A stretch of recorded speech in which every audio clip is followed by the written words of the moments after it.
If you've noticed an increase in pain in your body, it feels like everything hurts ever since you've started to enter menopause. So perimenopause all the way to postmenopause. Your joints hurt, feel achy, and you don't recover from exercise.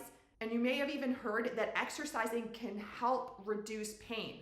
But every time you exercise, you feel sore and achy for days and you're just not recovering the same way. If that sounds like you are not alone. Feeling like everything hurts is a really common symptom in perimenopause all the way to postmenopause. In fact, there was a huge study that was conducted that looked at individuals from premenopause all the way to postmenopause.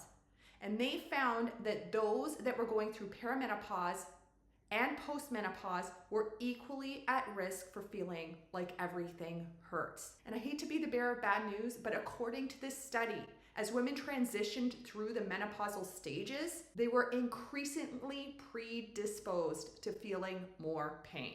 So when you're feeling like everything hurts, it can be really hard to exercise and to move. But it doesn't have to be that way. And you're absolutely right. Movement does help reduce pain. And it helps reduce inflammation, which in turn helps reduce pain. But your exercise plan needs to be tailored to you, your hormones, and where you're at right now.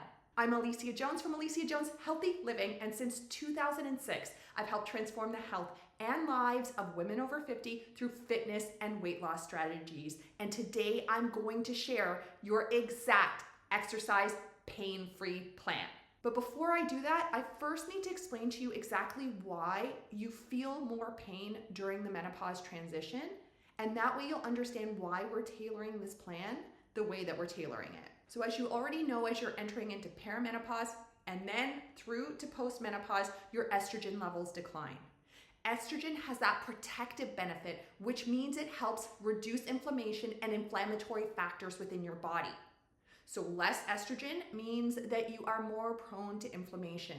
And as you probably already know, low-grade inflammation or inflammation even in the joints, it creates pain and swelling. Estrogen also helps create cartilage, which is the shock absorbers. So if, for example, you notice that when you go for a walk, or maybe you were even a runner or doing aerobics before and you used to be able to go, but now you're feeling that impact on the joints or maybe even in the bones, that is due to the lack of the shock absorbers within your joints. You feel more impact. Not to mention, because you're feeling in pain, you probably don't want to move that much. And so with lack of movement, there tends to be an increase in weight gain. An extra weight causes more pressure on the joints. Not to mention, especially during the hormone shifts of menopause, the weight tends to accumulate around the waist. This is known as visceral fat, and visceral fat is highly inflammatory. In other words, it's increasing inflammation and more pain again. So as a result, it hurts with movement, and of course you don't want to move, and so that cycle starts again of gaining more weight, feeling the pressure on the joints, not wanting to move, and it increases. Or you decide to work out, but every time you do a workout, you feel so sore and achy for days afterwards. Of course you don't want to consistently do it because it hurts. So if everything hurts, and that's a big reason why you wanted to start moving, and you don't want to feel achy and sore and like everything hurts after your workout, then this is your exercise plan.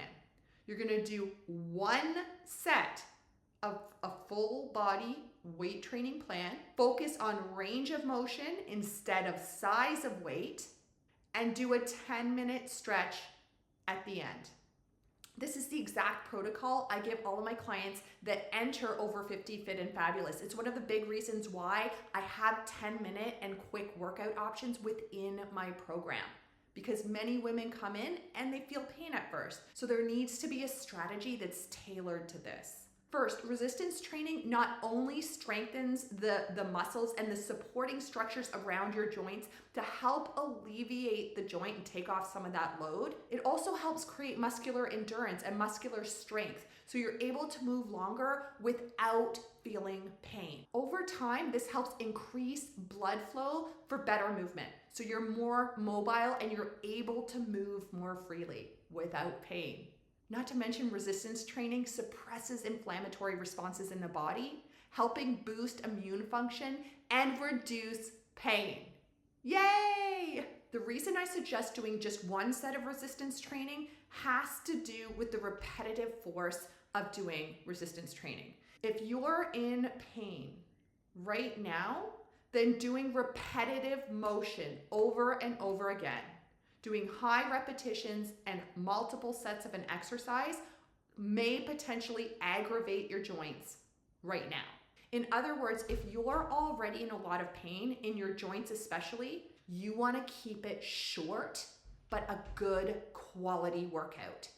And on to that second point, that's why I also suggest working on full range of motion instead of heavier weights, at least at first. Not only do your muscles become stronger only in the range of motion you work them, but it also increases your mobility. So you want to make sure that you're doing full range of motion to enhance your mobility. This is going to make everyday movements feel much more effortless. Think, for example, of sitting down on a chair and standing back up. You need full range of motion to do that. If you're worried about doing full range of motion because it causes a lot of pain, then at the end of this video, I'm going to share with you a video on the 3 exercises that you can modify in order to feel pain-free. So stick around to the end. So the last step to your exercise plan is adding in a 10-minute stretch. The stretches should include both stretching and mobility work, so gentle movement. This not only increases the warmth and blood flow in your muscles so that you can move more freely and pain-free, but it also enhances synovial fluid within the joint that makes your joints more lubricated and, you guessed it, pain-free. So there you have it, your exact exercise plan to not only increase your strength and become pain-free in the long run, but also so you don't have pain during or right after your workout. It's a win-win all around. Remember to keep it quick and simple, and the quality of your workout, it matters more. And if you want more quick, pain-free tips to increase your strength, lose weight, and achieve your best quality of life in menopause, then join my free masterclass. The 3-phase food and fitness formula every woman over 50 needs to know. It doesn't need to feel hard, and you do not need to feel deprived. The link is in the description. Oh, and I promise those 3 pain-free modifications for workouts, that video is here.